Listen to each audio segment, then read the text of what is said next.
Hello everyone, I am Anita Paliwal. हमारा आज का टॉपिक ऑफ डिस्कशन है कैश ट्रांजैक्शंस, यानी कि इनकम टैक्स एक्ट में कौन कौन सी कैश ट्रांजैक्शंस हैं जिनके ऊपर सरकार ने प्रोहिबिशन लगाया है। तो चलिए स्टार्ट करते हैं अपनी आज की डिस्कशन को। तो बहुत जल्दी से हम आज की डिस्कशन को कंप्लीट करेंगे, बहुत ही सिंपल तरीके से समझने की कोशिश करेंगे। तो देखिए, जितनी भी कैश ट्रांजैक्शंस हैं मैं उनको तीन कैटेगरीज में रखना पसंद करूंगी। तीन कैटेगरीज। पहली, पेमेंट, या तो मैं किसी को कैश में पेमेंट कर सकती हूँ, या मैं किसी से कैश रिसीव कर सकती हूँ, या फिर मैं किसी को लोन या डिपॉजिट कैश में दे सकती हूँ, या फिर किसी से जो मैंने लोन एंड डिपॉजिट लिया है उसकी कैश में रीपेमेंट कर सकती हूँ। ठीक है, तो ये तीन कैटेगरीज मुझे लगता है सारी कैश ट्रांजेक्शन्स को कैप्चर करेंगी। पहले बात करते हैं पेमेंट की।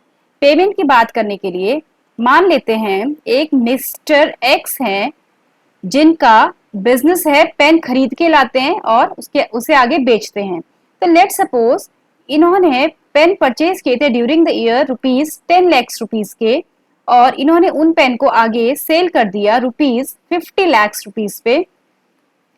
तो इनका प्रॉफिट 50 माइनस 10 40 लैक्स का ग्रॉस प्रॉफिट हुआ था, जिस पर सरकार ने ऑब्वियसली टैक्स मांगा। लेट सपोज 10% के हिसाब से 4 लाख रुपए का टैक्स मांगा। अब मिस्टर एक्स बोलते हैं नहीं, 4 लाख के ऊपर टैक्स नहीं दूंगा क्योंकि मेरे और भी बिजनेस एक्सपेंडिचर हुए हैं ड्यूरिंग द ईयर। तो सरकार ने पूछा अच्छा बताइए कौन से एक्सपेंडिचर हुए हैं। तो इन्होंने कहा देखिए मैंने सैलरी दी है मिस्टर ए को, मिस्टर बी को, मिस्टर सी को और मिस्टर डी को ड्यूरिंग द ईयर, जिसका अमाउंट है 30 लाख रुपीज। तो आप क्या कीजिए, मेरे जो आपने प्रॉफिट निकाला है 40 लाख रुपए का, उसमें से 30 लाख और कम कर लीजिए।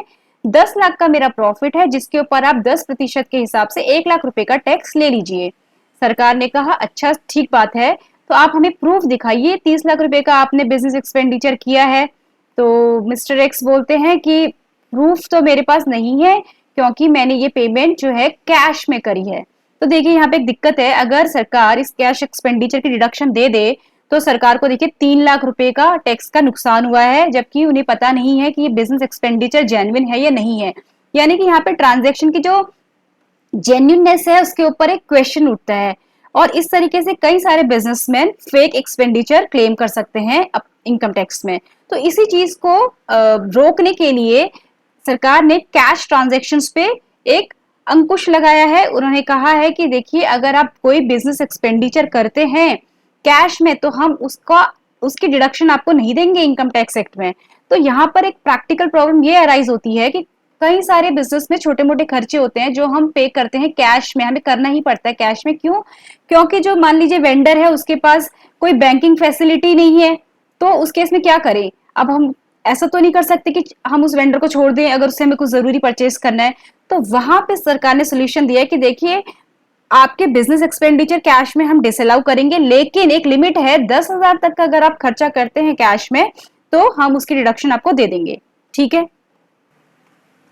यानी कि पेमेंट कैश ट्रांजैक्शन में लिमिट है 10,000 तक की, इसके ऊपर अगर आप कैश एक्सपेंडिचर करते हैं तो वो डिसअलाउ होगा इनकम टैक्स एक्ट में। इसी तरीके से अगर आप कैश में कोई एसेट परचेज करते हैं तो सेम रूल्स वहां पे भी अप्लाई होंगे। अब आते हैं रिसीट में।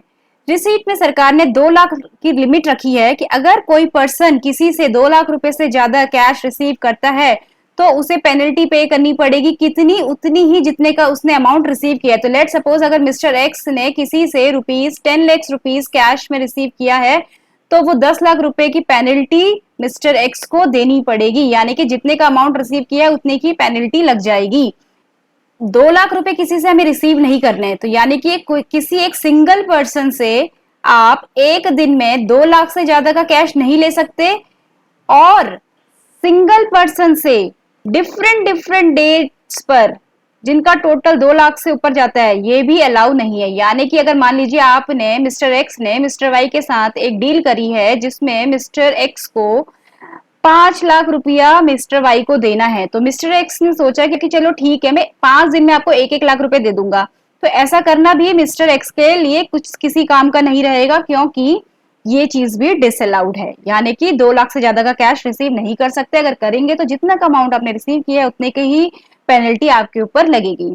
अगला है लोन और डिपॉजिट। इसको एक एग्जांपल से देखते हैं। मान लीजिए मिस्टर एक्स हैं, इनके प्रीमाइसेस पर इनकम टैक्स की रेड पड़ी और वहां पर 50 लाख रुपए इनकी प्रीमाइसेस से मिले इनकम टैक्स अधिकारियों को, जिसके ऊपर मिस्टर एक्स ने कभी भी कोई टैक्स पे नहीं किया था।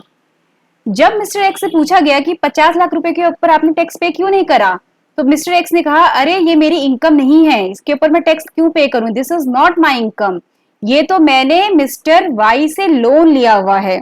ठीक है, ये मैंने 50 लाख रुपए का कैश में लोन लिया है मिस्टर वाई को, जिसे मुझे उसे वापस करना है।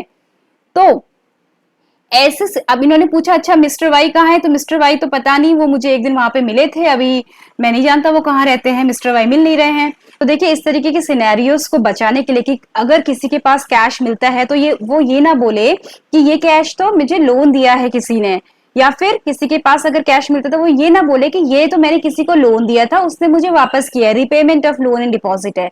तो सरकार ने कहा है कि देखिए, अगर आप किसी से लोन या डिपॉजिट एक्सेप्ट करते हैं या किसी का लोन एंड डिपॉजिट रिपेमेंट करते हैं कैश में, और 20,000 की लिमिट है, 20,000 से ज्यादा कैश में आप लोन लेते हैं या लोन रिपेमेंट करते हैं, तो उस केस में भी हम क्या करेंगे, आपके ऊपर पेनल्टी लगाएंगे। कितनी? जितना का लोन और डिपॉजिट का अमाउंट है, जितना आपने लोन या डिपॉजिट कैश में रिसीव किया है उतने की ही पेनल्टी लगेगी, या फिर जितना लोन और डिपॉजिट आपने कैश में रिपेमेंट करा है उतने की आपके ऊपर पेनल्टी लगेगी। तो सिंपली हमने सारी जो कैश ट्रांजेक्शन्स को है तीन तीन कैटेगरीज में रखा है, payment, receipt and loan, deposit. अगर आप पेमेंट करते हैं किसी बिजनेस एक्सपेंडिचर की 10,000 से ज्यादा तो वो डिसअलाउ हो जाएगा। रिसीट के केस में हमने कहा 2 लाख रुपए की लिमिट है, अगर आप किसी से 2 लाख से ज्यादा का कैश रिसीव करते हैं तो आपको पेनल्टी लगेगी उतनी ही अमाउंट की जितने की आपने कैश रिसीव किया है। अगर आप एक सिंगल पर्सन से एक सिंगल डे में 2 लाख से ज्यादा रिसीव करते हैं तो वो यहाँ पे फॉल हो जाएगा।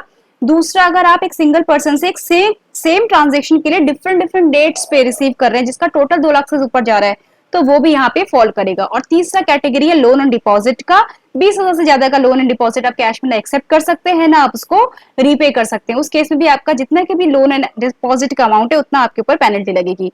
तो ये एक छोटा सा हमारा आज का डिस्कशन था। आई होप ये आपके लिए हेल्पफुल होगा। अगर आपको ये वीडियो पसंद आता है तो आप प्लीज वीडियो को लाइक कीजिए, चैनल को सब्सक्राइब कीजिए और अपने फ्रेंड सर्कल में इस वीडियो को शेयर कीजिए। Thank you so much, bye bye.